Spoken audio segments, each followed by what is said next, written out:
Assalamualaikum warahmatullahi wabarakatuh.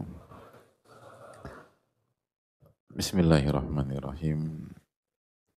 Innal hamdalillah nahmaduhu wa nasta'inuhu wa nastaghfiruh wa na'udzu billahi min shururi anfusina wa min sayyiati a'malina. Man yahdihillahu fala mudilla lahu wa man yudlil fala hadiyalah. Nashhadu an la ilaha illallah wahdahu la syarika lah wa anna Muhammadan abduhu wa rasuluh. Ya ayyuhalladzina amanu taqullaha haqqa tuqatih wa la tamutunna illa wa antum muslimun. Ya ayyuhan nasu taqu rabbakum alladzi khalaqakum min nafsin wahidah wa khalaqa minha zawjaha wa batha minhuma rijalan katsiran wa nisaa'a wattaqullaha alladzi tasaaluna bihi wal arham innallaha kana 'alaikum raqiba. Ya ayyuhalladzina amanu taqullaha wa qulu qawlan sadida yuslih lakum a'malakum wa yaghfir lakum dhunubakum wa may yuti'illaha wa rasulahu faqad faza fawzan 'azima. Hadirin Allah muliakan, alhamdulillah kita panjatkan puji dan syukur kita kepada Allah Subhanahu wa taala atas nikmat yang Allah berikan sehingga kita bisa bersua pada kesempatan kali ini, dan semoga Allah Subhanahu wa taala memberikan kita ilmu nafi' dan melindungi kita dari ilmu yang tidak bermanfaat. Allahumma inna nas'aluka ilman nafi'a wa na'udzubika min ilmin la yanfa'. Allahumma 'allimna ma yanfa'una wanfa'na bima 'allamtana ya rabbal alamin. Semoga Allah Subhanahu wa taala memberikan kita ilmu nafi' dan melindungi kita dari ilmu yang tidak bermanfaat. Semoga Allah berikan keikhlasan kepada kita di ibadah kita kali ini, dan semoga Allah menolong kita, saudara-saudara kita khusus yang terzalimi di Palestina dan di berbagai macam tempat. Semoga Allah perbaiki urusan-urusan kita, urusan pemimpin-pemimpin kita, dan semoga Allah menjaga kita dan bangsa kita dari segala keburukan. Amin ya rabbal alamin.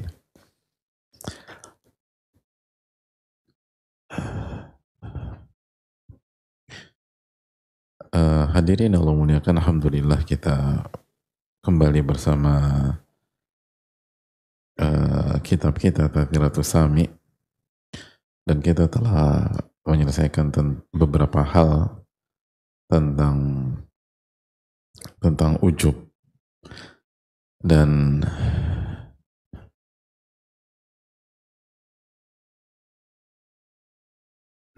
semoga Allah memberikan kita pertolongan agar kita tidak terjatuh ke dalam penyakit ini. Amin ya rabbal alamin. Kita akan melanjutkan pembahasan kita. Man yaqra? Saya mau baca. Wa min adwiyatir riya. Assalamualaikum. Bismillahirrahmanirrahim. Alhamdulillah wassalatu wassalamu ala rasulillahil amin. Allahumma ighfir lana wa li ustadzina wa li masyayikhihi wa li ulama'ina wa li jami'il muslimin. Amin. قال الإمام القاضي بدر الدين محمد بن إبراهيم بن سعد الله بن جماعة الكناني الشافعي: ومن أدوية الرياء الفكر بأن الخلق كلهم لا يقدرون على نفعه بما لم يقضه الله له، ولا على ضره بما لم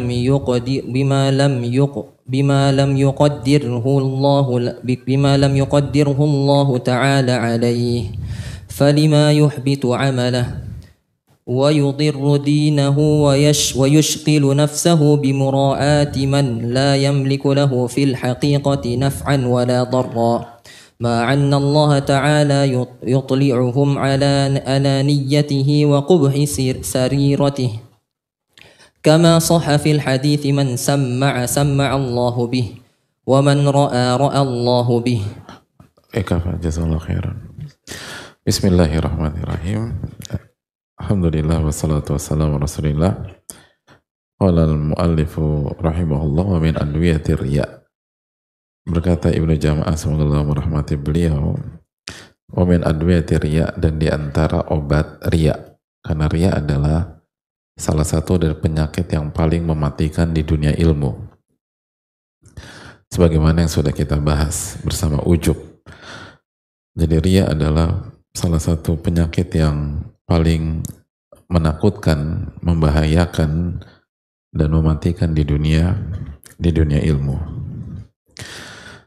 Dan riya, sebagaimana kita sampaikan, atau antum pun juga mungkin sudah dengar di majelis-majelis lain, bahwa memperlihatkan amal soleh dengan tujuan agar dipuji oleh manusia atau dipuji oleh pihak lain. Dari kata-kata ro'a yaro, melihat gitu loh.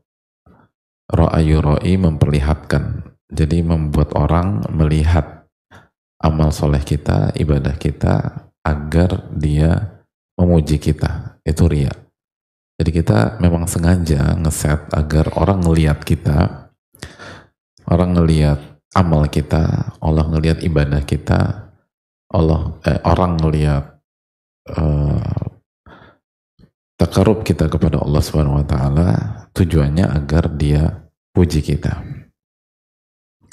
Tujuannya agar manusia memuji kita. Itu riya. Dan kita tahu riya adalah syirik kecil. Dan kita tahu syirik kecil adalah dosa besar yang lebih besar daripada dosa-dosa besar dari maksiat secara umum. Jadi ini sangat menakutkan dan sangat mengkhawatirkan. Dan dari sini kita bisa memahami bahwa riya itu penyakitnya orang yang beribadah, bukan penyakit orang yang bermaksiat. Karena memang dia perlihatkan amal ibadahnya agar dipuji. Jadi ini penyakit yang harus diwaspadai oleh kita semua yang sedang beribadah. Dan sangat menakutkan, sangat mengerikan.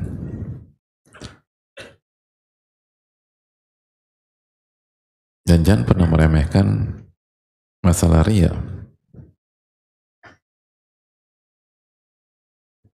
Bahkan Nabi kita SAW bersabda bahwa akhwafu ma akhwafu alaikum asyirkul asghar. Yang paling aku khawatirkan menimpa kalian adalah syirik kecil. Wa ma huwa syirkul asghar ya Rasulullah? Apa yang dimaksud dengan syirik kecil ya Rasulullah? Lalu Nabi SAW bersabda, riya. Jadi yang paling ditakutkan Nabi kita alaihi salatu wassalam, kalau Nabi sangat takut ini menimpa kita, lalu bagaimana mungkin kita bisa santai-santai saja? Mungkin nggak kalau kita ngerti nih, kita bisa dengan tenang, santai, nggak ada beban, datang ke kajian, lalu ikut kajian, lalu pulang ke kajian tanpa ada perasaan khawatir sama sekali, dan itu sikap yang benar. Coba kita evaluasi diri kita. Nabi SAW takut. Nabi SAW akhwafu alaikum asyirkul asghar. Yang paling aku khawatirkan menimpa kalian adalah syirik kecil. Dan yang beliau SAW mengatakan bahwa syirik kecil itu adalah riya. Itu yang paling ditakutkan oleh Rasulullah Sallallahu Alaihi Wasallam. Dan dalam riwayat Imam Ahmad beliau mengatakan inna akhwafa ma akhwafu alaikum. Pakai inna, ada waktu taukid. Kalau bagi kita belajar bahasa Arab, inna itu penekanan. Jadi benar-benar yang paling menakutkan Rasulullah SAW. Dan artinya jangan pernah meragukan itu gitu loh. Jangan pernah meragukan itu. Sebagaimana yang yang dijelaskan para ulama dalam ilmu balaghah. Jadi kalau inna udah disebutkan, salah satu tujuannya adalah untuk orang yang masih meragukan.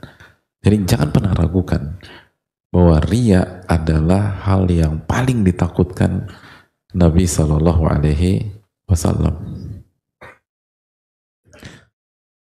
Jangan pernah ragukan itu.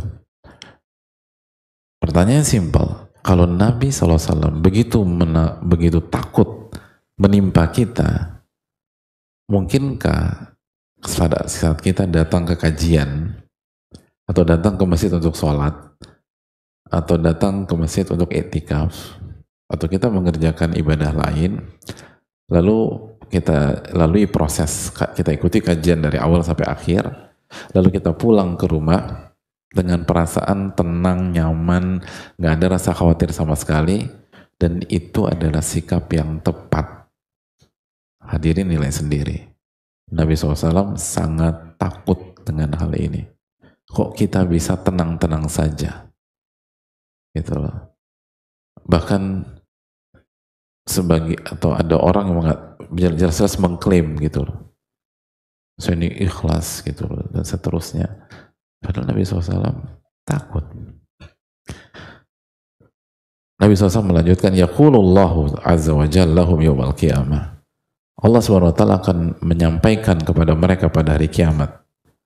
Orang-orang yang riya itu, yang memperlihatkan amalnya, memperlihatkan ibadahnya, untuk dipuji, Allah katakan pada hari kiamat, idza juziyan nasu bi a'malihim, ketika setiap orang atau manusia diganjar, atau ketika manusia itu amal ibadahnya diberikan ganjaran, dikasih pahala sama Allah, dikasih pahala sama Allah. Ketika manusia dikasih pahala sama Allah, Allah perintahkan atau Allah sampaikan kepada orang yang riya, yang memperlihatkan amalnya agar dipuji oleh manusia, idhabu ilal ladzina kuntum turauna fid dunya, kalian pergilah ke orang-orang yang kalian incer pujiannya di dunia. Fanzuru, lalu lihatlah, hal tajiduna indahum jazaa, lalu lihatlah apakah kalian akan mendapatkan pahala dari mereka. Gitu. Jadi kata Allah, jangan ke saya. Loh, kan waktu di dunia Anda kajian, Anda sholat, Anda umrah, Anda haji, Anda bayar zakat, Anda puasa, kan bukan untuk saya. Anda ingin dipuji oleh manusia. Nah, pergi ke mereka. Diusir tuh, pergi ke mereka. Nah, minta pahala dari mereka. Kan tujuan kalian bukan mencari ridhoku. Tujuan kalian mendapatkan sesuatu dari mereka. Kalian pergi ke mereka. Jangan ke sini, pergi ke sana. Disuruh pergi. Idhabu, pergi. Anda kan nyari pujian. Anda kan nyari sesuatu dari mereka. Suruh pergi. Hadirin Allah muliakan, ini nggak mudah. Gitu. Jadi ini berat. Ini hal yang saya akhafu ma akhafu alaikum. Akhafu ma akhafu alaikum. Makanya di antara para ulama klasik dulu kan berharap ada guru, ada ustadz, ada ulama yang mengisi kajian di tengah-tengah masyarakat, materinya hanya tentang ikhlas dan masalah ini aja. Jadi tema kajian hari Senin tentang keikhlasan dan bahaya riya. Nanti Selasa ada lagi kajiannya. Materinya apa? Ikhlas dan bahaya riya. Rabu ikhlas lagi. Kamis ikhlas lagi. Jumat materinya ikhlas lagi. Dan itu aja diulang-ulang tuh. Kenapa? Kata sebagian ulama, karena itulah bahaya latennya umat dalam kehidupan mereka. Riya. Akhwafu ma akhwafu alaikum. Yang paling aku takutkan menimpa umatku. Gitu. Jadi yang paling ditakutkan menimpa kita bukan zina, hadirin. Bukan khomer, bukan syirkul asghar, yaitu riya. Itu yang paling ditakutkan Nabi SAW. Bukan judi. Tanpa meremehkan dosa-dosa di atas. Dosa-dosa di atas dosa besar. Zina dosa besar, khomer dosa besar. Itu dosa-dosa besar. Tapi Nabi SAW yang mengatakan, dan beliau lebih mengerti daripada kita, inna akhwafu ma akhwafu alaikum syirkul asghar. Wa ma huwa syirkul asghar Rasulullah? Riya. Yang paling aku takutkan memang kalian itu syirik kecil. Dan apa yang dimaksud syirik kecil ya Rasulullah? Riya. Apalagi hari ini hadirin, di mana sarana atau media untuk memperlihatkan amal itu sangat terbuka. Sangat terbuka. Yang dulu nggak bisa dilakukan, sekarang dengan mudah dilakukan. Dan sarana itu bisa membuat seseorang untuk memamerkan amal ibadahnya bukan ke satu dua orang, ke ribuan orang hari ini. Bahkan ke jutaan orang. Kalau ingin pamer ke satu orang aja ria, lalu bagaimana yang stadium lebih tinggi lagi? Tanpa tanpa suudzon kepada siapapun. Ini kita bicara tentang diri kita. Kita bicara tentang diri kita sebagaimana ucapan Imam Malik. Kuntu ata'allamu li nafsi, saya ini belajar untuk diri saya sendiri. Dalam arti bukan nggak bagi-bagi, pelit dong Pak Ustadz Imam Malik. Bukan pelit. Tapi saya belajar untuk saya amalkan dulu sebelum saya dakwahin orang lain. Dan begitulah mentalitas para ulama ketika mendapatkan hal-hal seperti ini. Mereka belajar untuk islahun nafas, memperbaiki diri. Dan kita tahu bahwa para ulama mendidik kita untuk senantiasa mengevaluasi diri dan husnudzon kepada pihak lain. Itu hal yang perlu kita camkan. Jadi hadirin Allah muliakan, ini nggak mudah. Ini sangat-sangat pelik, sangat-sangat susah. Dan banyak minta pertolongan kepada Allah Subhanahu wa Ta'ala. Dan riya adalah salah satu ciri orang-orang munafik. Ciri orang-orang munafik riya.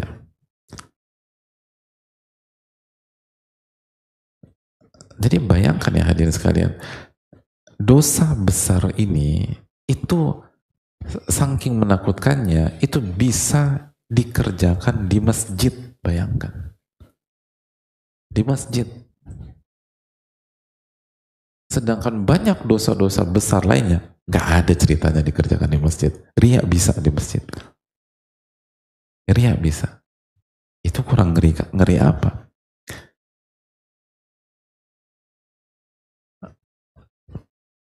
Bisa dikerjakan di Masjidil Haram, bayangkan.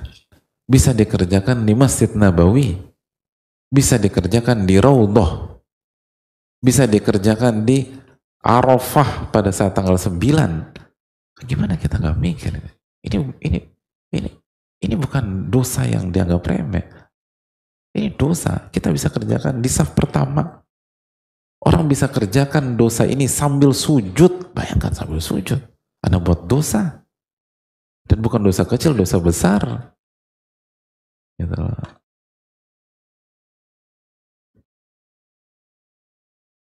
Coba renungkanlah gitu. Ada orang pezina, berani dia zina di masjid, apalagi Masjidil Haram. Na'udzubillah min dzalik. Tapi riya bisa hadirin. Bisa. Bisa di masjid, bisa di Masjidil Haram, bisa di Masjid Nabawi, bisa di Raudhah, bisa di Multazam. Semua tempat-tempat yang sangat presisius dalam keyakinan kita, justru itu peluang besar orang riya, bahkan semakin besar karena semakin bergengsi. Semakin bergengsi.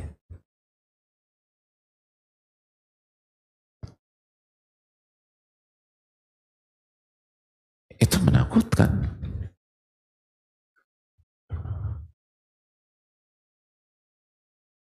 Makanya para ulama tuh khawatir banget tentang masalah ini.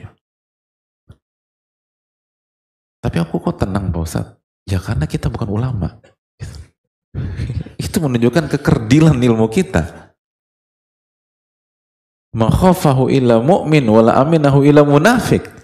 Tidak ada yang takut dengan kemunafikan, dengan riya dan lain-lain, kecuali orang-orang beriman. Dan tidak ada yang merasa aman kecuali ada kemunafikan dalam dirinya. Itu ucapan Al-Hasan dalam Sahih Bukhari. Kita tenang, kayak gak ada beban. Anda sangat rentan. Dan kita semua sangat rentan. Kok bisa tenang-tenang aja?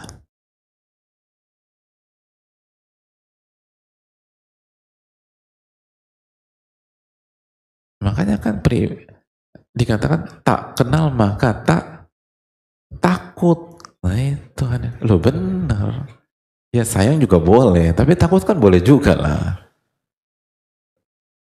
Tak kenal nggak takut. Orang yang nggak takut teriak karena nggak ngerti tentang nih penyakit, maka nganggap remeh. Bukan karena tingginya ilmu dan imannya. Semakin iman kita tinggi, semakin takut kita dengan penyakit ini. Semakin ilmu kita luas, semakin khawatir dengan penyakit ini. Dan semakin sulit untuk mengklaim bahwa kita ikhlas. Makanya kan Imam Ahmad pernah ditanya, diriwayatkan, Anda mengerjakan menuntut ilmu dan lain sebagainya, itu ikhlas apa enggak? Imam Ahmad pernah ditanya dalam riwayat.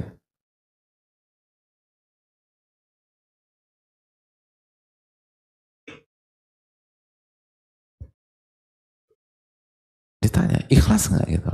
Kalau hadirin gimana? Pulang dari kajian, lo kajian terus, emangnya lo ikhlas? Jawaban lo, kita apa? Jujur nih, jujur. Ya ikhlas lah. Emang lo nggak lihat dari muka gua? Gitu.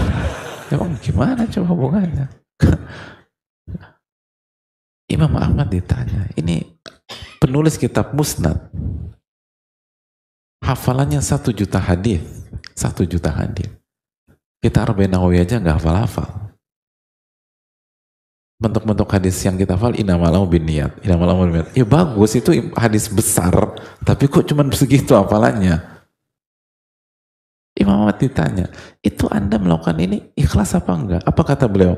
Amal ikhlas fahuwa aziz. Adapun keikhlasan itu hal besar, hal yang sulit, hal yang berat. Adapun saya berusaha mengerjakan apa yang Allah kasih taufik kepada saya. Itu Imam Ahmad yang mempertahankan ilmu dengan darah,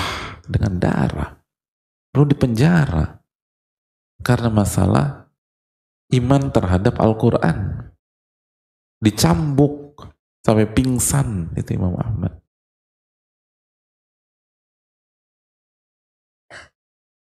Nggak berani klaim karena mengerti ini berat.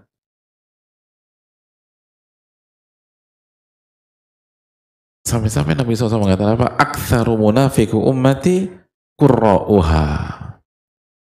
Orang munafik terbanyak dari umatku, kontingen orang munafik terbanyak dari umat Nabi SAW. Kontingen orang munafik yang terbanyak berasal dari mana? Qurra'uha, qori-qorinya. Di antara mana qori? Pembaca Al-Qur'annya. Di antara mana qori dijelaskan para ulama, seperti dijelaskan Syekh Abdul Qadir Al-Khudair, orang yang rajin baca secara otodidak. Itu juga termasuk. Orang yang hobi baca, hobi belajar. Atau Quran. Bayangkan, aktsaru munafiqu ummati qurra'uha. Orang munafik terbanyak di umatku ada pembaca Al-Qurannya. Hadis yang dari Abdullah bin Abbas.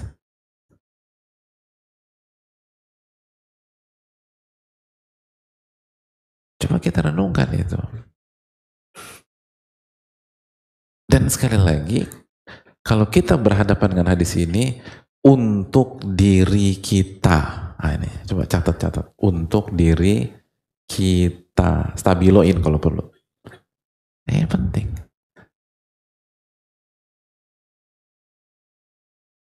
Karena bahaya. Ini sangat salah paham bahaya. Besok sholat di masjid komplek temen, imamnya bacanya enak. Munafik. Qori. Kajian kemarin. Persis. Baru dibahas sama Pak Ustadz kemarin. Pak Ustadz di bawah-bawah itu loh. Gak boleh begitu. Hukum asal kepada sesama muslim baik sangka. Itu hadis evaluasi diri.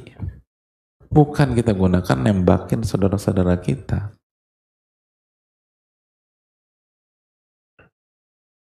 Tapi ini kan renungan.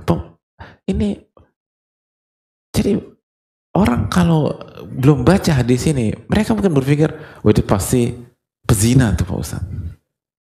Itu tukang judi tuh. Apalagi judi online, nah cocok tuh. Enggak. Itu mungkin LGBT kali ya Pak Ustaz. Bukan. Qori'nya kata Nabi SAW. Qori'nya hadirin. Jadi hadirin Allah muliakan. Ini kan pelajaran mahal bagi kita lah. Ulama tuh benar-benar ngejaga. Gak gampang. Dan materi-materi ini itu perlu kita ulang lagi. Ibnu Rajab rahimahullah diriwayatkan itu pernah mengkaji sebuah masalah, sebuah permasalahan di hadapan murid-muridnya.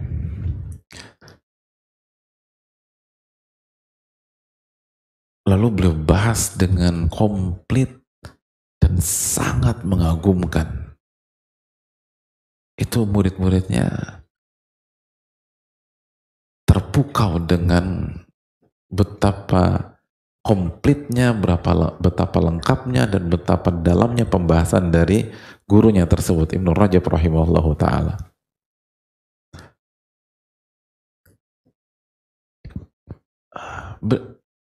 Setelah kajian selesai, di waktu berikutnya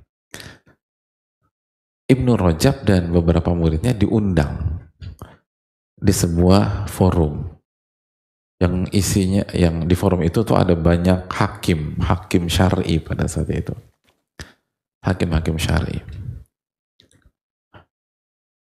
Lalu ternyata salah satu pembahasannya adalah pembahasan yang kemarin dibahas oleh Ibnu Rajab.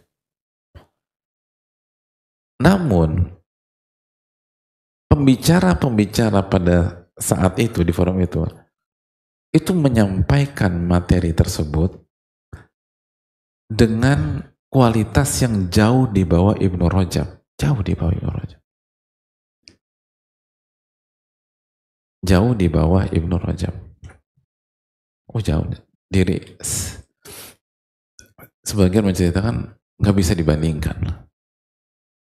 Ketika melihat seperti itu, muridnya Ibnu Rajab rahimahullah itu langsung berpikir, karena bareng murid-muridnya, mereka harus dengar keterangan guru saya nih. Nah, itu kan. Murid kan seringkali punya pikiran begitu, ingin membanggakan gurunya. Dia harus ngelihat guru anak nih kalau ngejelasin tuh kayak apa. Maka di setting lah, murid-muridnya meminta Ibnu Rajab untuk menjelaskan masalah yang sama di forum tersebut.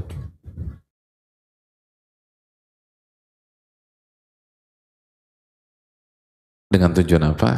Agar seluruh forum melihat betapa hebatnya guru kita dan untuk menjelaskan betapa berilmunya Al-Imam Ibnu Rajab rahimahullah ta'ala.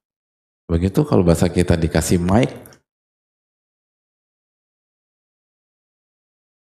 yang terjadi di detik-detik berikutnya, Al-Imam Ibnu Rajab membahas itu jauh di bawah pembahasan beliau di pertemuan kemarin. Pokoknya inti-intinya atau poin-poin penting selesai. Dan itu murid-muridnya kaget dan tidak ada yang mengagumkan. Nggak ada yang mengagumkan. Nggak ada yang bisa, nggak ada hal yang membuat itu hakim-hakim berdecak kagum. Jadi misi gagal. Setelah bubar dan Ibnu Rajab pulang, muridnya memberanikan diri bertanya, wahai guruku, kenapa engkau tidak membahas masalah itu sebagaimana pembahasan kau kemarin? Kemarin tuh perfect, gitu. Perfect banget. Kok sekarang nggak kayak begini? Apa jawab Ibnu Rajab rahimahullah? Kata beliau, amma majlisunal ams fahuwa majlisun lillah. Adapun majelis kita yang kemarin itu majelis karena Allah. Kalau tadi bukan, itu untuk pamer di hadapan manusia. Gak mau itu. Lihat ulama adil. Pernahkah kita berpikir demikian? Adapun majelis kemarin, kenapa saya keluarkan seluruh ilmu saya? Lillah, gak ada siapa-siapa. Kita nggak ingin show of force, kita nggak ingin pamer, kita ingin orang muji kita nggak ingin orang kagum sama kita. Kita persembahkan untuk Allah. Adapun tadi, beda atmosfernya, beda suasana. Dan kalian juga minta saya ngisi untuk pamer. Pertanyaannya simpel. Pernahkah kita berpikir seperti itu dalam hidup kita? Ini karena Allah atau bukan? Saya tunjukkan hal ini karena Allah atau karena makhluk? Atau karena manusia? Artinya, ucapan Nabi SAW tentang inna akhfafa ma akhafu alaikum, yang paling aku khawatirkan adalah ria atau syirik kecil. Lalu Nabi SAW mengatakan orang munafik terbanyak adalah qori-qorinya. Itu bukan isapan jempol bagi para ulama hadirin. Itu benar-benar mereka camkan dan mereka berusaha resapi dalam hati dan mereka berusaha amalkan. Bukan hanya mereka tulis, terus habis itu lupa lagi, lalu pamer lagi. Enggak. Mereka renungkan. Dan mereka coba amalkan gitu loh. Mereka jaga. Karena ini adalah yang paling ditakutkan oleh Rasulullah Sallallahu Alaihi Wasallam.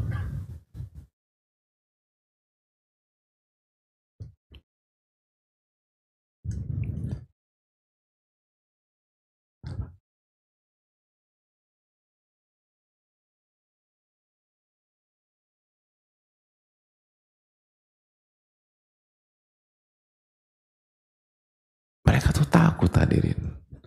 Al-Athra'i rahimahullah fit tawassut, beliau pernah menyampaikan apa yang dikatakan oleh Al-Imam An-Nawawi rahimahullah ta'ala.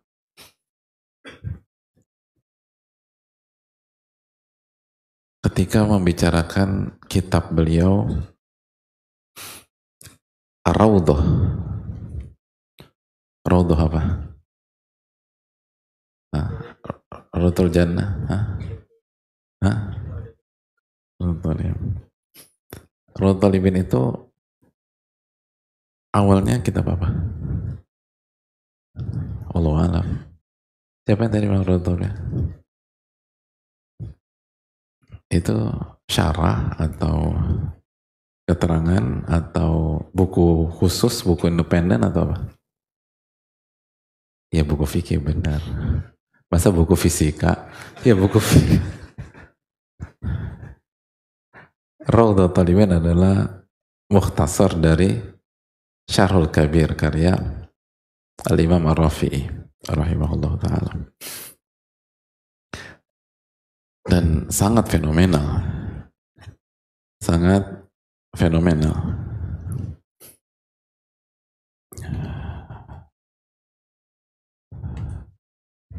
Dan beliau tulis selama berapa tahun? 9-10 jilid loh itu buku. Hadirin kalau nulis buku berapa tahun selesai? Beliau tulis kurang lebih selama 3 tahun. dan itu umdah fil madhab syafi'i, itu umdahnya madhab syafi'i dalam ilmu fikih. 3 tahun hadir, beliau nulis tiga tahun. Beliau mulai di bulan Ramadan dan selesai di Rabiul Awal. Beliau mulai di tahun 666 dan selesai di 669.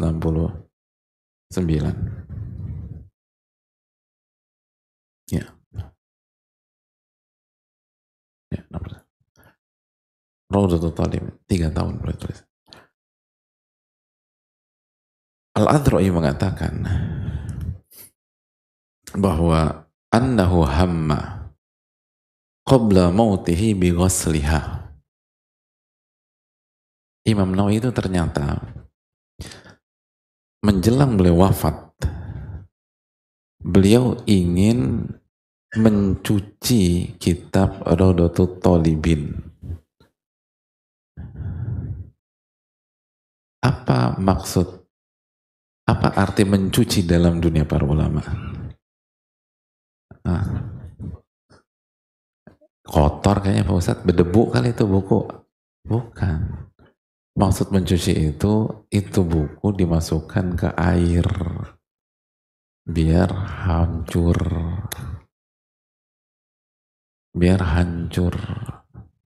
biar hilang. Buku ditulis 3 tahun, hadirin, 3 tahun.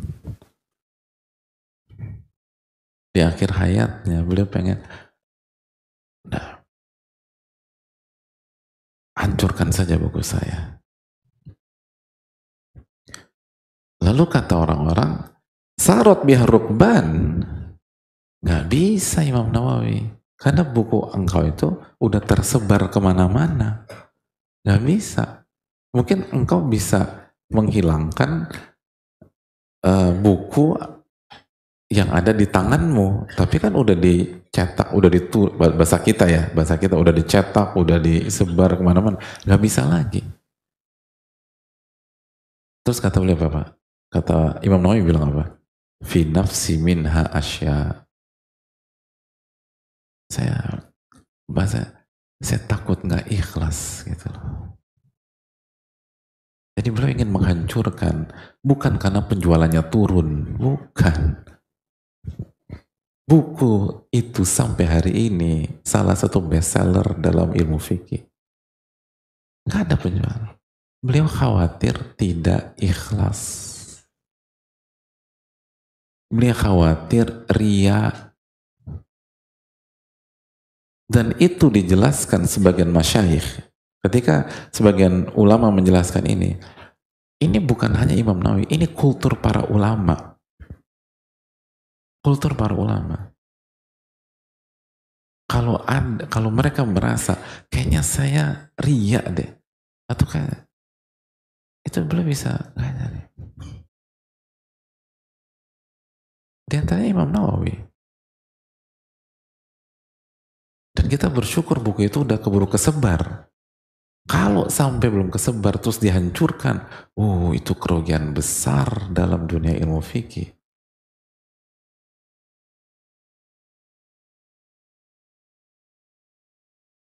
Hadirin, gak ada yang salah dengan sisi teknis, gak ada yang salah. Terbukti buku itu umdah. Buku itu rujukan dalam salah satu rujukan dalam mazhab Syafi'i. Kenapa pengen dihancurkan? Atau ada keinginan ingin dimusnahkan? Khawatir tidak ikhlas, khawatir. Bukan fakta, bukan. Bahkan sebaliknya, itu justru tanda keikhlasan beliau. Sebagaimana ucapan Al-Hasan, nggak ada yang takut terhadap ketidakikhlasan kecuali mukmin, dan tidak ada yang merasa aman kecuali munafik atau orang yang punya bibit kemunafikan di dalam dirinya. Itu poin. Saya ingin menyampaikan dengan contoh-contoh seperti ini. Lihat bagaimana para ulama benar-benar meresapi, sedangkan kita santai aja gitu. illa man rahimah rabbuh, kecuali yang dirahmati oleh Allah. Saya nggak mengatakan semua orang demikian, tidak. Tapi saya bicara tentang diri saya dan kita yang merasa demikian. Berapa kali kita khawatir tidak ikhlas dalam sholat kita, dalam zikir kita, dalam umroh kita, dalam haji kita, dalam kajian-kajian kita. Kalau ulama-ulama besar khawatir tidak ikhlas, dan sampai sejauh itu, jadi bukan hanya obrolan warung kopi, kayaknya gue gak ikhlas, enggak lo ikhlas, ya kayaknya gue ikhlas ya, yaudah, nggak gitu.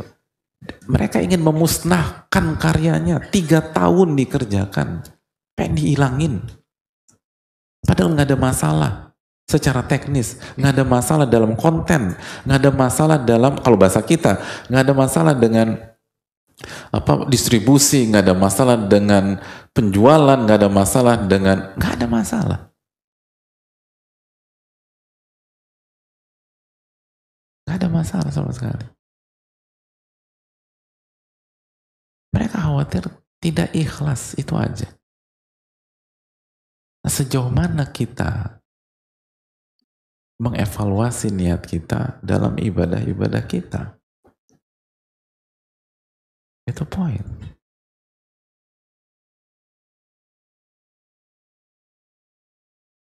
Atau sebaliknya, kita nggak pernah mikirin batin kita, selalu fokus ke teknis.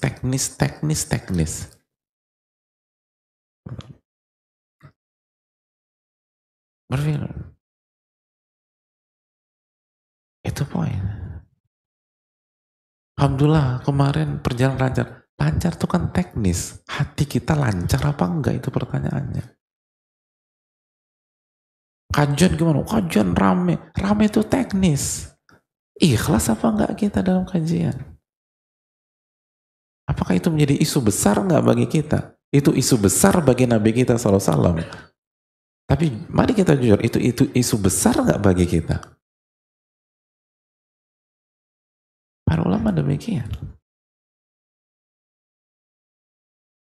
Mereka takut. Dan benar-benar mereka buktikan. Bukan hanya cuman isapan jempol atau hanya lip service.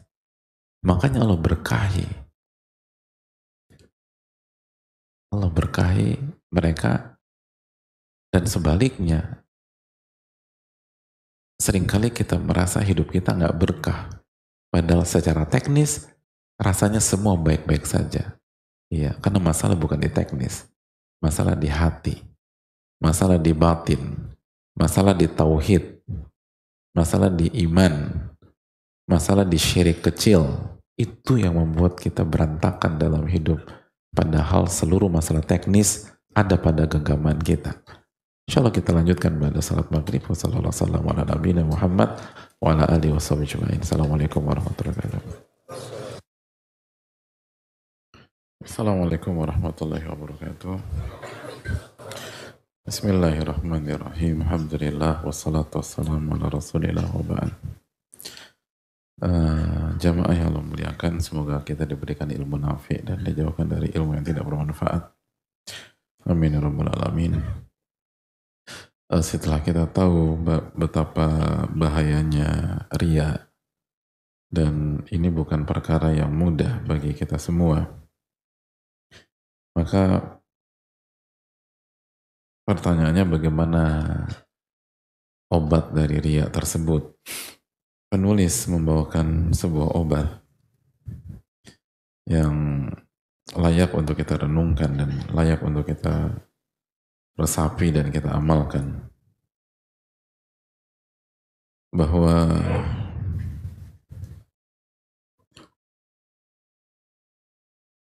beliau menyampaikan obatnya adalah dengan merenung dan berpikir bahwa seluruh makhluk bi'annal khalqa kullahum la yaqdiruna ala naf'ihi wala ala darrihi. Seluruh makhluk semuanya itu tidak mampu mensupport dia dan tidak akan mampu merugikan dia kecuali apa yang Allah takdirkan untuk dia.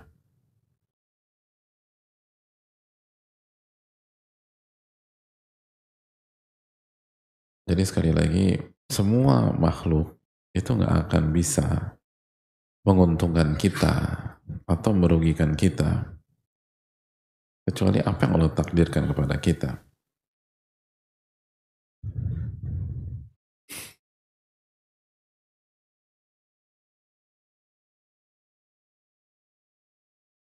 Jadi itu obatnya adalah dengan keyakinan itu. Ala bima lam yaqdihi lahu wala ala dharrihi bima lam yaqaddirhu Allah taala alaihi. Jadi semua orang yang kita cari pujanya itu nggak akan bisa mensupport kita. Artinya kalaupun mereka puji kita, nggak ada dampaknya dalam kehidupan kita. Sama sekali nggak ada dampaknya. Pujian itu ilusi kalau mereka muji. Dan hari ini jangan ada orang pengen dipuji yang justru dibully gitu, tambah parah, dinyinyirin. Jadi kalau mereka muji, nggak akan bisa memberikan keuntungan apapun bima lam yaqdihillahu lahu. Selama Allah nggak takdirkan. Selama Allah nggak takdirkan. Artinya kalau terkesan ada keuntungan, ada manfaat, itu tuh bukan karena pujiannya, itu karena Allah takdirkan kita mendapatkan itu, bukan karena pujiannya. Sebaliknya, wala ala dharrihi bima lam yuqaddirhu Allah taala alaih. Dan kita harus yakin bahwa seluruh manusia tidak akan bisa mencelakakan kita, memudaratkan kita kecuali apa yang Allah takdirkan kepada kita. Kalau Allah nggak takdirkan, nggak akan bisa. Mau semua orang yang kita kenal, teman-teman kita caci maki kita, jelek-jelekan kita, memfitnah kita, nggak akan merubah apapun. Kecuali apa yang Allah takdirkan kepada kita. فَلِمَا يُحْبِتُ عَمَلُهُ وَيَضُرُّ دِينَهُ وَيُشْكِلُ نَفْسَهُ بِمُرَاعَةِ مَنْ لَا يَمْلِكُ لَهُ فِي الْحَقِيقَةِ نَفْعًا وَلَا ضَرًّا. Kalau kondisinya demikian, lalu untuk apa dia hancurkan amalnya, dia rusak pahalanya, dia rusak agamanya, dan dia sibukkan jiwa dan hatinya dengan fokusnya terhadap orang-orang yang nggak bisa mensupportnya dan nggak bisa menjatuhkannya. Artinya buat apa kita cari pujian orang yang nggak bisa mendukung kita apapun, dan sebaliknya nggak bisa menjatuhkan kita dengan cara apapun kecuali apa yang Allah takdirkan kepada kita. Jadi buat apa Anda pertaruhkan amal ibadah Anda untuk pihak-pihak seperti itu?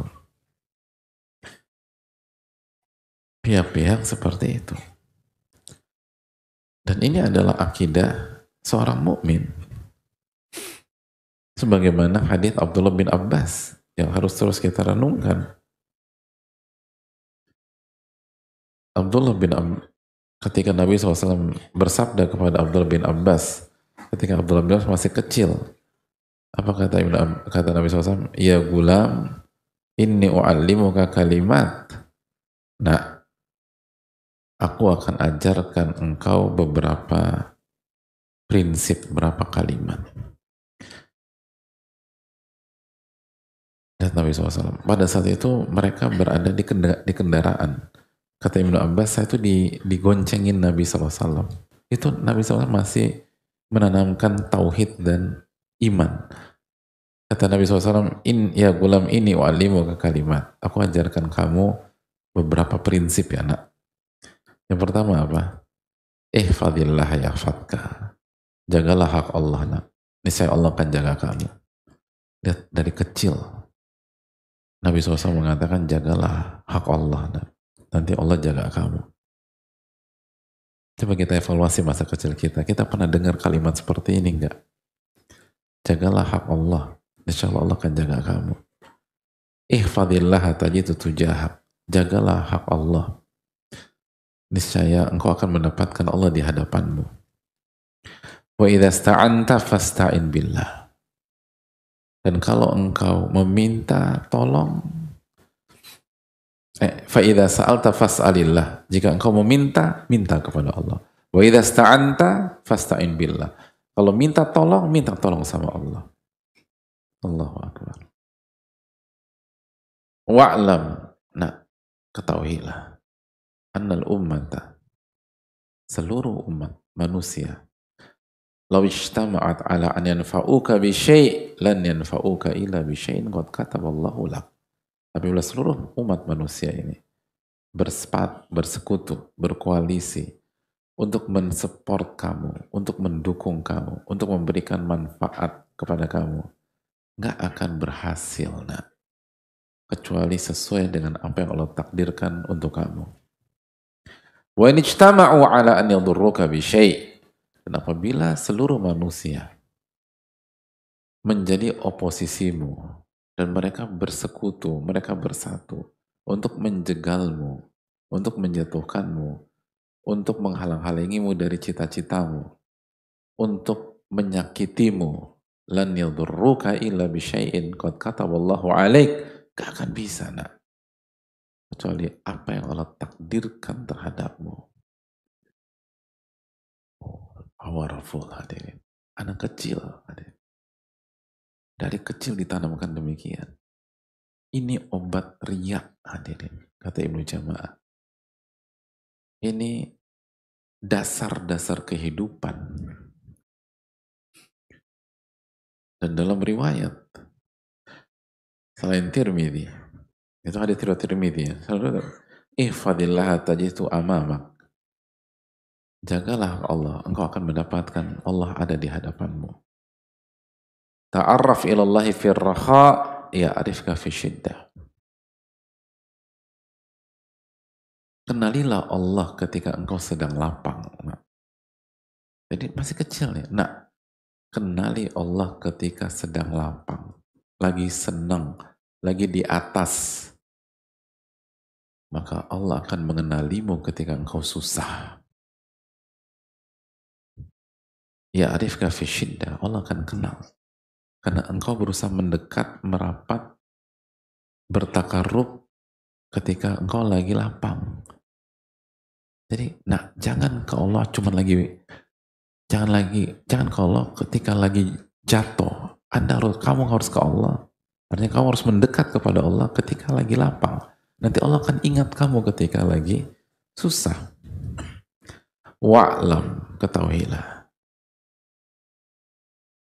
annama akhta'aka lam yakun liyusibak. Sesuatu yang bukan takdirmu tidak akan engkau alami. Gak akan engkau alami. Sesuatu yang bukan takdirmu gak akan engkau alami. Mau jungkir balik gak akan. Apapun yang bukan takdirmu, engkau gak akan kena musibah itu.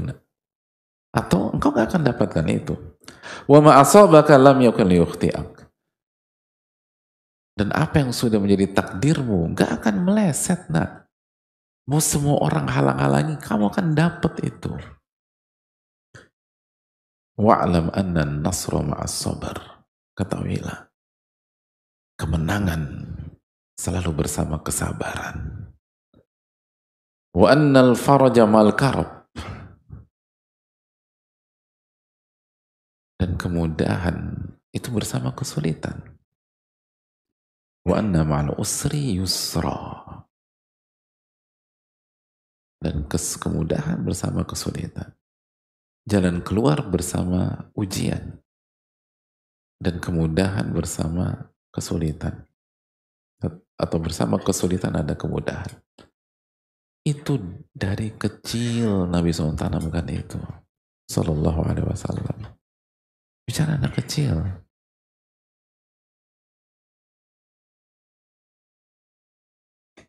Itu dari kecil, tanamkan itu.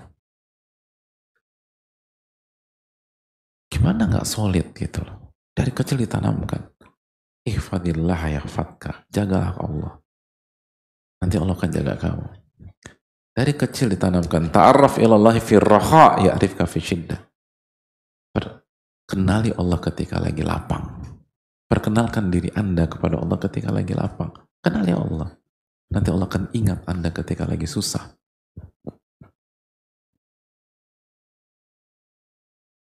Jagalah Allah, engkau akan dapatkan Allah di hadapanmu. Allah akan tolong kamu. Idza sa'alta fas'alillah.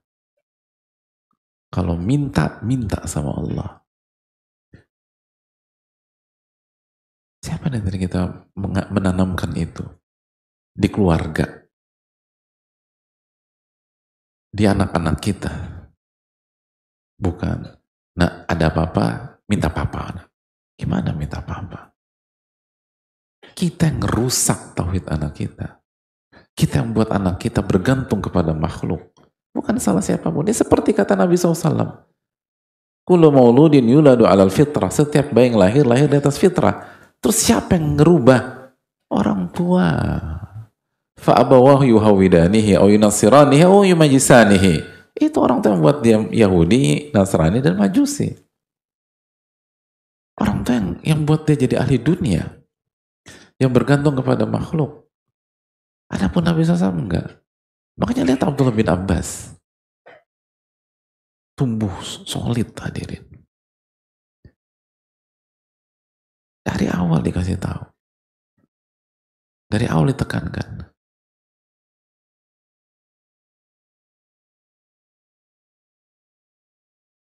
Ada banyak orang tua kalau mau naik haji, terus tinggalin anak-anak di rumah selama 40 hari misalnya, biasanya pesan-pesannya apa? Kalau ada apa-apa, ini nomor telepon tante Mawar, gitu. Ini hubungi tetangga kita, hubungi ini, hubungi itu. Siapa di antara kita? Kalau ada apa-apa, doa sama Allah. Itu iman hadirin. Apa hubungannya sama riya? Kental dan sangat erat. Karena orang gak akan riya kecuali hatinya terpaut sama manusia. Buktinya dia pengen dipuji manusia. Dan dia takut dicela oleh manusia. Adapun orang beriman, hatinya terpaut kepada Allah. Makanya dia gak peduli dengan pujian dan dia tidak akan mundur ketika dicela. Dia akan maju terus aja. Karena mereka ya, orang-orang beriman yakin, mau dipuji, mau dicela, gak ada pengaruhnya pada takdir saya. Gak ada pengaruhnya sama sekali. Jangankan dipuji, manusia bersepakat mendukung dan mensupport saya, gak akan bisa. Kenapa? Karena Nabi saya bersabda, wa'lam annal ummata law ijtama'at ala an yanfa'uka bi syai'in lan yanfa'uka illa bi syai'in qad kataballahu lak. Gitu. Karena Nabi saya bersabda, dan Nabi saya nggak mungkin bohongin saya, bahwa apabila seluruh manusia bersekutu, bersepakat, berkoalisi untuk mendukung dan mensupport saya, gak akan berhasil kecuali apa yang Allah takdirkan kepada saya. Itu apa ya? Ketika ada orang yang nyinyir, yang mencela dan seterusnya, dia nggak akan meremehkan, tapi dia nggak akan pedulikan juga, dia akan jalan terus. Kenapa? Karena Nabi saya bersabda, walau ijtama'u ala an yadurruka bi syai' lan yadurruka illa bi syai'in qad kataballahu 'alaik. Kalau semuanya beroposisi melawan saya, nggak akan merubah apapun kecuali apa yang Allah takdirkan kepada saya. Dan dia wa'lam. Nabi saya juga mengatakan, annama akhta'aka lam yakun liyusibak. Sesuatu yang bukan takdir saya, gak akan saya dapatkan. Wa ma asabaka lam yakun liyukhti'ak. Dan yang menjadi takdir saya, gak akan meleset. Kan enak hidup kayak begitu hadirin. Pokoknya tugas kita jalan aja udah terus. Dan kita tahu Allah yang maha tahu apa yang terbaik buat kita. Ada kendala, sabar. Ingat lagi sabda Nabi kita, wa'lam anna nasra ma'as sabar. Ketahuilah, kemenangan selalu bersama kesabaran. Ini yang harus ditanamkan. Lihat bagaimana para ulama menanamkan. Kuncinya di iman dan di tauhid. Kalau nggak bisa. Harus yakin dulu bahwa masa depan kita bukan di tangan si A, si B, si C, si D. Keberhasilan kita di sebuah bidang atau di sebuah kehidupan itu bukan di tangan mereka, di tangan Allah Ta'ala. Lalu buat apa kita pertaruhkan amal ibadah kita buat dipuji mereka? Nggak ada gunanya dipuji mereka. Sebagaimana dicela mereka pun nggak ada gunanya. Atau nggak memudaratkan kita. Hormati manusia, tetap hormati manusia. Bukan rendahkan, hormati manusia. Tapi jalan terus, dan itu bukan fokus kita. Fokus kita bagaimana Allah ridho kepada kita. Fokus kita bagaimana Allah sayang kepada kita. Fokus kita bagaimana Allah memberkahi amal ibadah kita. Itu fokus kita. Bukan dipuji, bukan ini. Dan terapkan dalam seluruh kehidupan kita. Ada suami melakukan sesuatu agar dipuji istrinya. Istri juga begitu. Melakukan ini agar dipuji suaminya, maka dia akan down ketika suaminya nggak muji makanannya, nggak muji penampilannya, nggak muji ininya, dan dia akan lebih jatuh lagi kalau suaminya mengkritik penampilannya. Bukan itu poin. Berpenampilan harus. Kalau kita udah berusaha, tapi kita nggak mendapatkan reward dari manusia, jangan sedih. Kita hidup bukan buat mereka. Kita hidup untuk Allah. Qul inna salati wa nusuki wa mahyaya wa mamati lillahi rabbil alamin. Sesungguhnya salatku, ibadahku, sesembelihanku, hidupku dan matiku untuk siapa hadir? Allah. La syarikalah, nggak boleh ada yang sejajar dengan Allah. Nggak ada sekutu. Wa bidzalika umirtu, itu yang diperintahkan Allah kepada kita. Jadi jangan pikirkan itu, jalan terus. Tetap berbuat baik, tetap beribadah, tetap bantu orang, tetap menebar kebaikan. Adapun dipuji, dicela, jalan terus.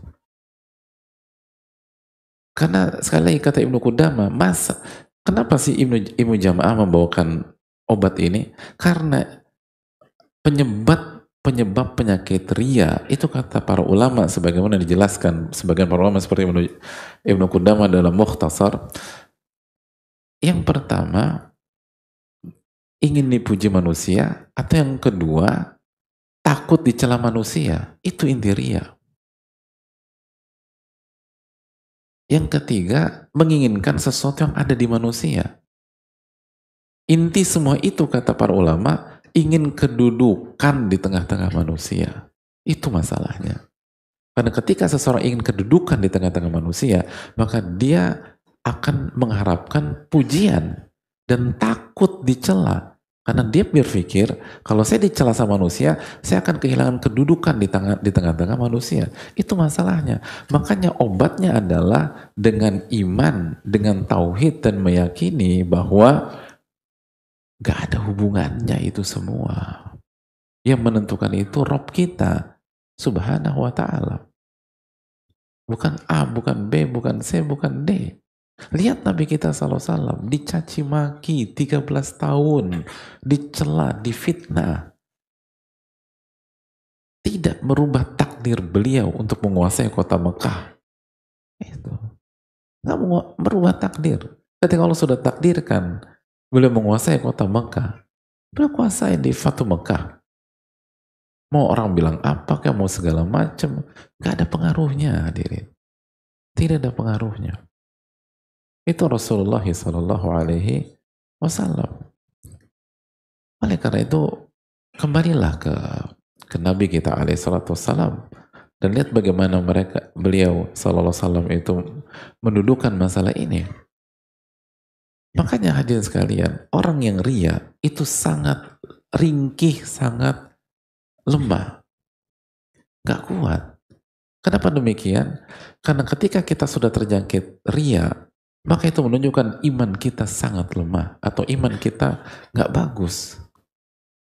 Begitu iman kita nggak bagus, ringkihlah kita sebagai seorang hamba, lemah. Karena kita bergantung sama yang lemah. Tadi orang nggak akan ria kecuali kata para ulama dia berharap kedudukan di tengah-tengah manusia, sehingga itulah yang jadi parameternya. Dia berharap dipuji, agar itu menjadi red carpet dia untuk mendapatkan kedudukan, atau dia takut banget dicela karena itu bisa menggagalkan kedudukannya. Berarti hatinya bergantung pada manusia. Manusia, kata Allah Subhanahu wa taala, wa khuliqal insanu dha'ifa. Manusia diciptakan dalam kondisi lemah. Jadi hidup Anda bergantung sama pihak yang sangat lemah. Maka jangan salahkan siapapun kalau Anda terombang-ambing.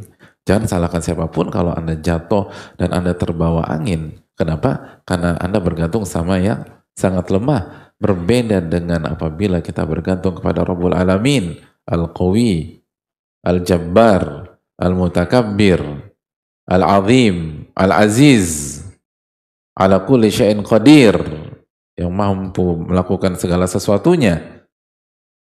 Anda akan kuat. Anda akan solid. Kenapa? Karena Anda bergantung kepada yang maha sempurna. Dan memang mengatur ini semua. Dan itu kita lihat.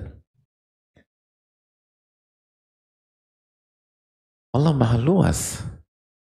Allah maha luas. Itu yang menjadi hal yang perlu kita camkan bersama. Makanya ketika Allah berfirman tentang hamba-hamba Allah yang mencintai Allah dan Allah cinta kepada mereka, apa kata Allah Subhanahu wa taala dalam surat Al-Maidah ayat 54? Ya ayyuhalladzina amanu man yartadda minkum an dinihi fasawfa ya'tillahu biqaumin yuhibbuhum wa yuhibbunah. Wahai orang-orang beriman, barang siapa yang murtad dari agamanya, maka Allah akan gantikan dia dengan kaum yang Allah cintai dan mereka mencintai Allah. Kata Allah, nggak ada masalah, mas. Anda mau murtad, murtad silahkan. Anda mau murtad, murtad. Anda nggak dibutuhkan. Dan peran Anda langsung digantikan oleh pihak lain. Jadi jangan sok dibutuhkan. Kita nggak dibutuhkan di agama ini. Kita nggak dibutuhkan di dunia ilmu. Kita nggak dibutuhkan di dunia hijrah. Kita nggak dibutuhkan di dunia amal soleh dan kebaikan. Begitu kita balik kanan, begitu kita nggak ngaji lagi, begitu kita berubah balik lagi ke tempat maksiat dan seterusnya, kata Allah, Allah akan gantikan dia dengan kaum yang lain atau pihak yang lain atau jamaah yang lain yang Allah cintai mereka dan mereka cinta kepada Allah. Kita nggak dibutuhkan, jangan so jual mahal dalam dakwah. Kalau kita nggak mengisi saf pertama, akan ada saudara kita yang mengisi saf pertama itu. Bukan berarti ketika Anda nggak datang sholat subuh berjamaah ditutup di masjid Anda. Enggak. Sholat subuh akan tetap berjalan. Cuman Anda nggak ikutan, Anda nggak hadir, Anda nggak masuk dalam gerbong, Anda ketinggalan. Lalu Anda akan mati dan akan dihisap sama Allah Subhanahu wa taala. Ini yang harus kita. Wahai orang-orang beriman, barang siapa yang murtad, nggak ada masalah, kata Allah. Nggak ada masalah. Murtad itu udah kesalahan yang paling fatal sudah. Udah keluar. Dosa udah paling parah, udah keluar. Jadi Allah mengatakan, Anda melakukan dosa paling parah, gak ada masalah. Apalagi nggak ngaji, cuma nggak ngaji atau segala macam, gak ada masalah.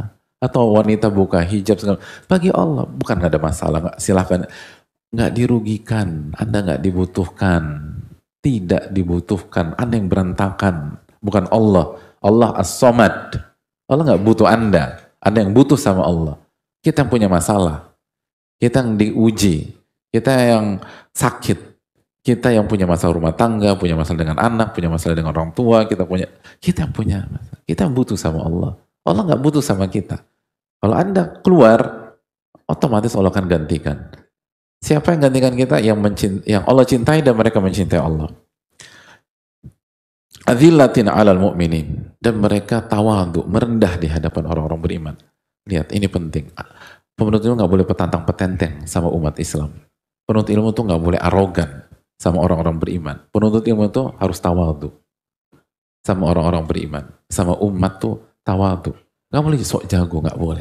Ini ayatnya di antara orang-orang yang mencintai Allah itu sama orang-orang beriman, sama umat Islam tawadhu, merendah. Bukan sok jago, merasa ini, merasa hebat. Cuman kita doang yang jago. Enggak. Adillatin 'alal mu'min, a'izzatin 'alal kafir. Punya izzah di hadapan orang-orang kafir. Punya izzah, punya pride, punya kehormatan di hadapan orang-orang kafir. Terus yujahiduna fi sabilillah, mereka berjuang di jalan agama Allah Subhanahu wa taala. Wala yakhafuna laumata laim. Ini poinnya. Mereka tidak takut, tidak khawatir celaan para pencela. Nggak peduli dicela. Nggak peduli. Kenapa? Karena mereka mencintai Allah. Wala yakhafuna laumata laim. Orang yang ria, apabila dicela manusia itu masalah besar. Orang yang ria itu sangat takut kalau dicela. Sangat takut dicela. Adapun orang beriman, dia tidak petantang petenteng dan nggak berkoar-koar. Gue nggak takut, enggak. Dia tawadhu. Tapi kalau lo takdirkan dia dicela orang, dia akan jalan terus. Dan itu nggak mempengaruhi dia. Wala yakhafuna laumata laim. Mereka tidak takut celaan para pencela. Kenapa? Karena mereka yakin celaan itu nggak merubah takdir. Nggak merubah takdir. Nggak mengubah takdir, hadirin. Kalau antum ditakdirkan berhasil sukses, maka akan sukses. Nggak ada masalah. Wala yakhafuna laumata laim. Dzalika fadlullahi yu'ti man yasha. Itulah karunia Allah berikan kepada orang yang Allah kehendaki. Itu karunia, hadirin. Kalau mau bicara karunia, mau bicara nikmat, bicara anugerah, itu mentalitas itu mahal. Hadirin punya mentalitas atau punya sifat seperti ayat ini, hidup akan indah apapun ujiannya. Cinta sama Allah, Allah cintai kita, kita cinta sama Allah, kita tawadhu di hadapan orang beriman, terus kita berjuang, lalu kita tidak memikirkan celaan para pencela. Itu nikmatnya hidup. Ketika kita nggak mikirin komentar orang terhadap kita, selama kita benar, bukan kita anti kritik. Kalau kritik kita terima, kita perbaiki diri. Tapi kalau celaan yang tidak, yang menjatuhkan, bukan yang membangun, atau celaan yang tanpa dasar, kita nggak peduli. Itu kenikmatan hidup, benar deh. Ada banyak orang punya dunia, punya full stres gara-gara omongan orang. Dan yang lebih tragisnya lagi, yang ngomongin dia cuma 3, 4, 5 orang. Dia berantem. Itu kenikmatan. Wallahu wasi'un alim. Allah maha luas. Allah maha luas, hadirin. Dan Allah maha berilmu. Ini luar biasa. Lihat bagaimana Allah tutup ayat ini dengan mengatakan Allah maha luas dan Allah maha berilmu. Karena kita tahu bahwa kaidah tafsir, ayat yang ditutup oleh nama dan sifat Allah, itu pasti ada korelasinya. Allah karena nggak ngasal, hadirin sekalian. Dan dalam ayat ini Allah tutup, Allahu wasi'un alim. Allah maha luas. Di antara maknanya dijelaskan para ulama seperti As-Sa'di, Allah maha luas. Sehingga Allah bisa meluaskan hati orang beriman, jiwa orang beriman, dan dada orang beriman. Hadirin Allah muliakan. Dicela orang itu bisa membuat orang itu merasa sempit. Makanya bahasa orang-orang kalau dibully atau dicela atau dihina, itu bahasanya apa? Nyesek. Dan hari ini itu luar biasa. Bullying itu luar biasa. Verbal abuse itu luar biasa. Dan yang dirasa itu sempit gitu loh. Hadirin pernah dibully nggak? Nggak pernah. Berarti Anda yang bully orang selama ini. Kalau nggak membully, dibully. Secara umum, orang tuh kalau dibully gimana sih? Di social media misalnya, dia dibully, dikata-katain sama banyak komentar. Itu bisa sampai titik, nggak berani keluar rumah, hadirin. Nggak berani keluar rumah. Hati itu sempit. Ya nggak sih? Pernah ketemu korban seperti itu? Nggak berani keluar. Bahkan sebagian kasus nggak berani keluar kamar. Kayaknya di pikirannya itu semua orang ngomongin dia, gitu loh. Nggak berani ketemu tukang sayur, hadirin. Nggak berani, takut. Kalau terima rapot nggak berani datang ke sekolah anaknya. Kenapa? Setiap orang melihat dia, ini pasti ngomongin saya. Oh itu beneran, serius, benar nggak sih? Itu pernah. Oh ada yang bunuh diri kok. Ada bunuh diri gara-gara diomongin. Padahal dalam beberapa kasus bisa jadi yang bully dia dari planet A, planet B, planet C. Jadi nggak ada di sini. Tapi bisa sampai nggak berani ketemu lingkungan sekitar. Itu sempit gitu loh. Benar-benar sempit. Makanya Allah katakan, Wallahu wasi'. Allah maha luas. Dan Allah mampu meluaskan jiwa Anda. Meluaskan hati Anda.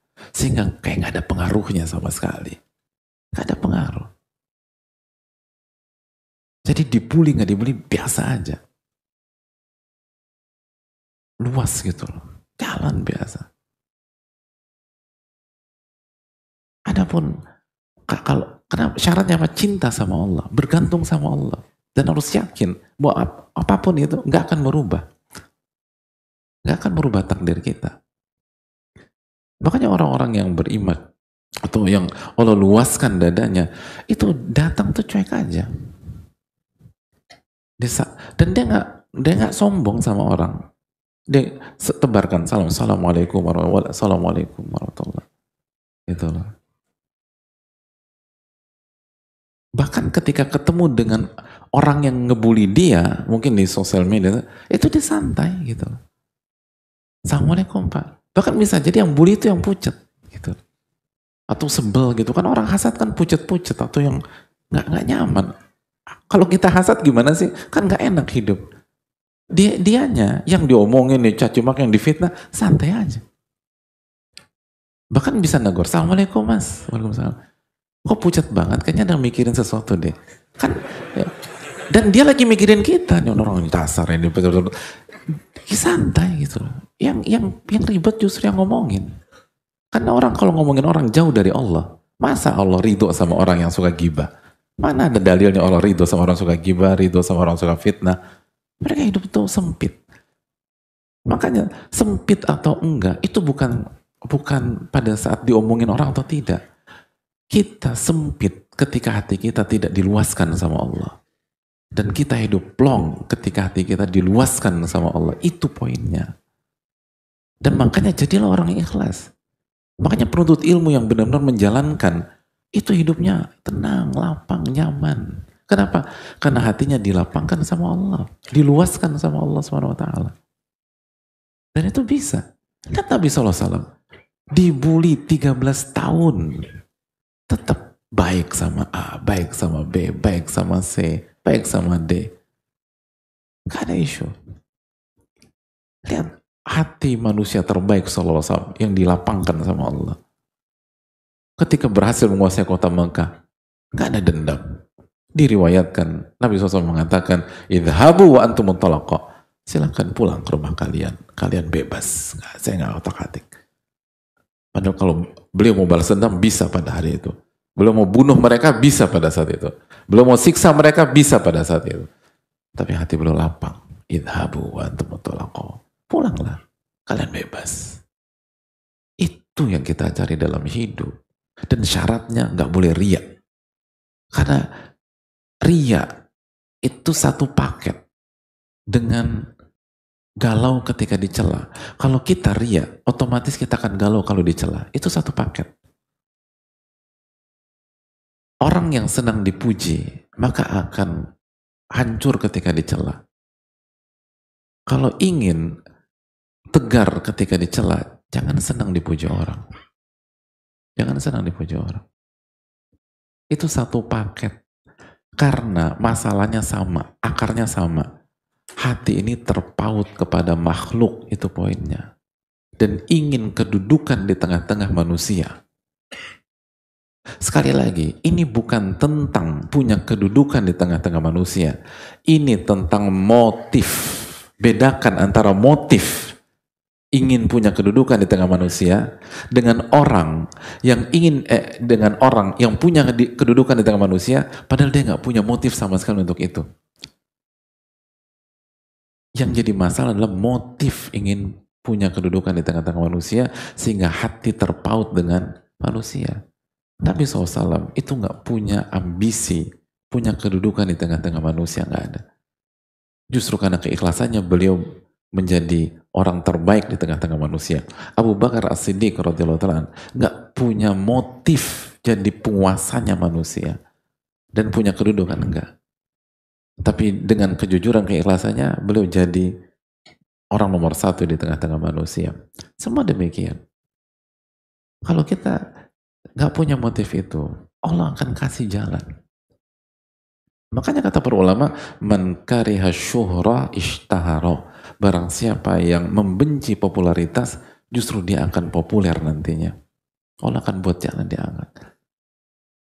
Dan itulah para ulama. Itu para ulama. Ibnu Mubarak diriwayatkan ketika berjuang di jalan Allah, itu beliau pakai, bahasa kita pakai masker sekarang. Diriwayatkan demikian.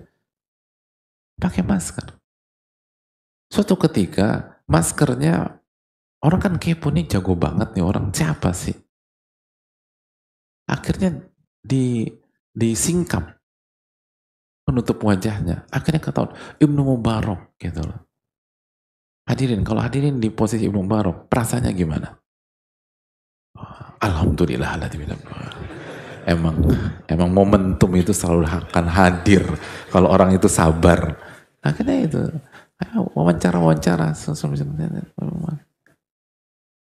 Ibnu Mubarak mengatakan, innaka mimman yushanni alayya. Engkau baru saja melakukan hal buruk kepada saya. Allah Akbar. Tapi ketika Allah takdirkan beliau terkenal dan punya kedudukan, sampai hari ini kita tahu itu Ibnu Mubarak. Jadi beliau rahimahullah pakai masker biar apa? Biar tidak diketahui sepak terjangnya yang begitu memukau pada saat berjuang di jalan Allah Subhanahu wa taala. Tapi takdir mengatakan abad ke-15 ini, malam ini kita bicarakan bagaimana hebatnya beliau. Itu fakta. Itu nggak bisa diotak-atik. Kalau justru itu caranya, Ibnu Mubarak nggak senang gitu, marah. Uwais Al-Qarni ketika terkenal pindah rumah. Kita tahu dalam hadis, pindah rumah, pergi, terkenal bahwa beliau wali Allah SWT. Doa beliau diijabah. Umar minta doa dari beliau. Begitu pindah rumah, gak mau. Jadi ulama itu sampai di posisi pindah rumah karena takut dipuji. Bayangkan, pernah gak kita pindah rumah gara-gara itu, hadirin? Ya Allah, kita kan pindah rumah karena banjir, nggak bayar, terus segala macam, kan gitu. Jauh banget, jomplang gitu loh kita tuh. Nah, sama-sama. Ilaman rahimah robo, kecuali yang dirahmati oleh Allah. Itu mereka pindah gara-gara itu, hilang udah. Ini real gitu. Kenapa? Karena ngejagain itu tadi. Maka semoga Allah memberikan taufik kepada kita semua. Waktu telah habis, semoga kita diberikan keikhlasan dan dijaga dari sifat riya, dan semoga Allah Subhanahu wa taala memberikan kita ilmu nafi dan menjauhkan kita dari ilmu yang bermanfaat, dan evaluasi diri kita, hadirin, karena penyakit ini sangat menakutkan, dan semoga Allah jaga kita dan keluarga kita dari hal-hal yang menodai keikhlasan kita. Subhanakallahumma wa bihamdika asyhadu an la ilaha illa anta astaghfiruka wa atubu ilaik. Assalamualaikum warahmatullahi wabarakatuh.